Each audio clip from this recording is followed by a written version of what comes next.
Welcome back. Now we are talking allergies. It's because researchers found half of all people say they couldn't identify it if someone was having a severe allergic reaction. And perhaps more alarmingly, almost 90% of people say they wouldn't feel confident helping someone having anaphylaxis. Well, lots of people are going to know Binky Felstead from the show Made in Chelsea. She's here because her son has a severe sesame allergy. It's great to have you on the programme, and thanks for talking about your own, experience as a mum. I just wondered if you want to talk a little bit about your little boy first. What situation is he in? Hi guys. So yeah, Wolfie is 4 and he has a severe sesame allergy. We were giving him hummus one day in the countryside, having lunch, and he was eating hummus, rubbing it on his face as he had done before, but all of a sudden got incredibly upset, developed these red rashes with white dots on them, and started getting incredibly upset and crying, and then his face started to swell, which was very scary. And we didn't realise what was going on because we had no idea what a reaction looked like before. And I mean, it's honestly terrifying hearing you recount that, to imagine it happening to such a young child. What is the advice that I guess you're now aware of, maybe you weren't at the time, on what should be done in that situation?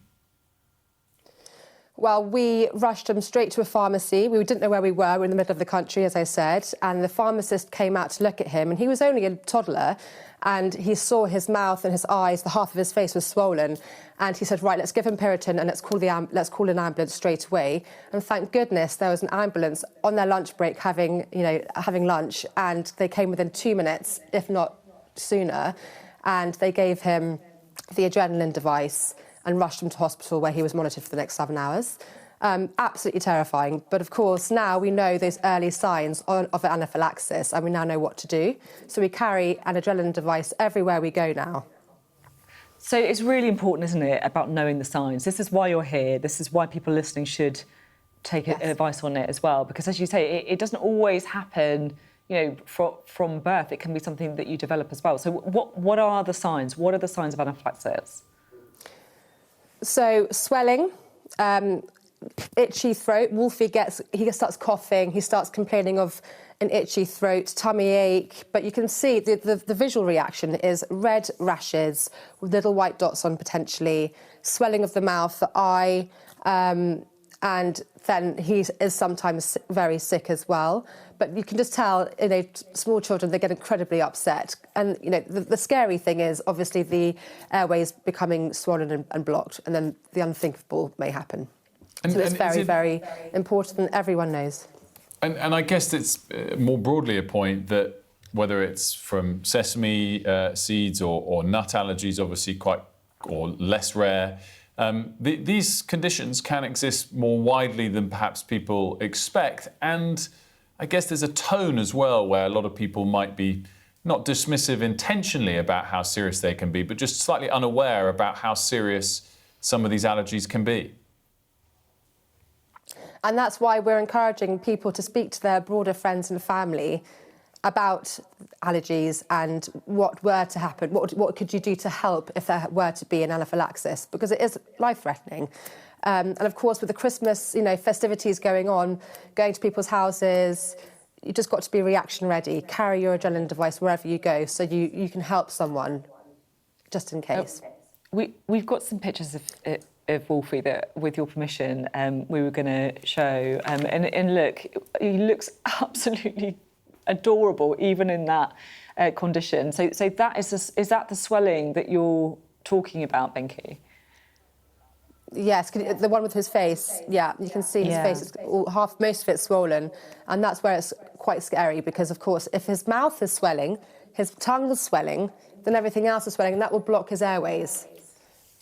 Honestly, it's the kind of thing that is genuinely going to have a really, really big impact, I think.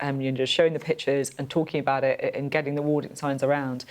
It feels to me, because I know, people that I'm close to who have children with allergies, who battle with this stuff all the time, and it is honestly terrifying, right? You don't know. It's like you might be going to a kid's birthday party and someone brings in a cake and it's a risk, or all these little things that you have to think about as a parent all the time.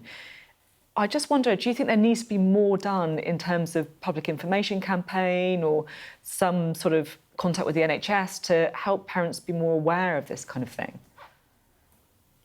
Well, look, you know, back in the day when we were going to restaurants, no one used to ask us if we had any allergies. I think that's happening a lot more. I've noticed that anyway, a lot more when we go out to eat. People are asking, are there any allergies at the table? And of course, Wolfie is now at the age where he does always ask, is there sesame in this? Or we'll go to a friend's party. That's the scary thing. If I don't want to leave him and he finds something he doesn't realise has sesame in. But I think all we can do is just gain knowledge for ourselves, and that is enough, because I think what I can see going out in the world at the moment is that people are becoming more clued up, which is just brilliant. Because I had no idea about allergies before I had a son with an allergy, because you don't normally think, why should I look into it? But if you can save someone's life, that is, that's enough in itself. Binky, thanks so much for joining us. We really appreciate it. Thank you.